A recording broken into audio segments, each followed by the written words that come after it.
ऑली तिशी को छोड़कर चला गया। उसके बाद ओ वेन फेंग वहाँ पे आया अपने आदमियों को लेकर। उसने तिशी को ये बताया कि मुझे ऑली ने कहा है कि तुम यहाँ पे हो। वो अपने बटरफ्लाई भैया के लिए किसी को भी धोखा दे सकता है। तिशी अपनी जेब में से अपना ईयरफोन निकालने वाला था जिसकी मदद से वो अपने हथियारों का इस्तेमाल कर सकता है, लेकिन उससे पहले ही ओ वेन फेंग के आदमियों ने चेन से उसे बांध दिया। तिशी ने टाइगर गैंग के साथ पंगा लिया था। उस वक्त ऑली भी उसके साथ था। ऑली ओ फैमिली से है जो 3 बड़ी फैमिलीज में आती है, तो इस तरह से ओ ग्रुप और टाइगर गैंग के बीच में दुश्मनी आ जाएगी। ये सब कुछ सिर्फ तिशी की वजह से हुआ है, इसलिए ओ वेन फेंग उसे खत्म करना चाहता है।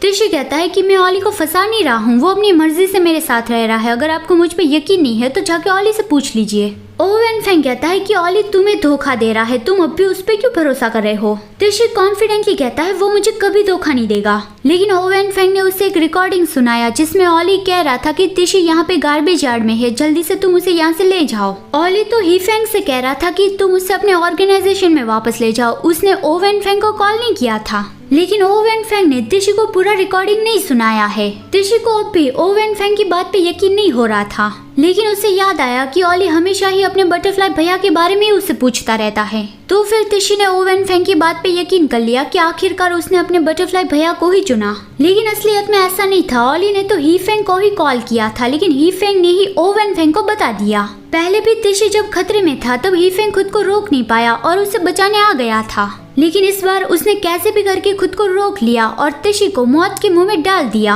उसका तो बस ऐसा ही है कि अगर तिशी मेरा नहीं हो सकता तो वो किसी का भी नहीं हो सकता। दूसरी ओर ऑली तिशी को छोड़कर आ गया था, इसलिए वो ड्रिंक कर रहा था, लेकिन अब भी उसे तिशी की बहुत ही ज्यादा चिंता हो रही थी। वो उसके बारे में सोच रहा था, यहाँ तक कि वाइन के ग्लास में भी उसे तिशी दिख रहा था जो उसे कह रहा था कि मैं वापस नहीं जाना चाहता। अगर उन्हें पता चल गया कि मैं ओ वेन फेंग को मारने जा रहा हूँ तो फिर वो मेरी मेमोरीज को इरेज कर देंगे। ऑली सोचता है कि अगर उसकी मेमोरी इरेज कर दी गई फिर तो वो मुझे कभी नहीं पहचान पाएगा, या फिर हम दोनों कभी मिल ही नहीं पाएंगे, और उसके बिना मुझे बहुत ही खाली खाली महसूस हो रहा है। लेकिन मेरी वजह से मैं उसे हर्ट नहीं होते देख सकता, और मैं ओ फैमिली से क्यों हूँ। मुझे उस नाम से पीछा छुड़वाना है जिस पर्सन से मैं सबसे ज्यादा हेट करता हूँ। मैं उसे अपना फादर नहीं मानना चाहता, मैं उसके कंट्रोल में नहीं रहना चाहता।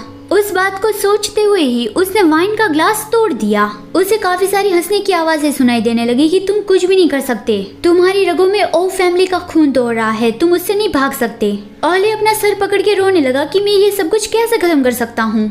दूसरी ओर ओ वेन फेंग ने अपनी सीक्रेट लैब में तिशी को बांध के रखा था। उसकी बॉडी की जांच की जा रही थी कि वो बहुत ही एडवांस टेक्नोलॉजी वाला रोबोट है और वो पहले एक इंसान था। ओ वेन फेंग उससे पूछता है कि तुम ऑली को कैसे जानते हो। तिशी कहता है तुम्हें तो अपने बेटे के बारे में पता ही है कि उसे किन चीजों में इंटरेस्ट है, मतलब कि वो मुझसे प्यार करता है। ओ वेन फेंग कहता है वो सिर्फ अपने बटरफ्लाई भैया से ही प्यार करता है, बाकी सबके साथ तो वो सिर्फ टाइम पास करता है।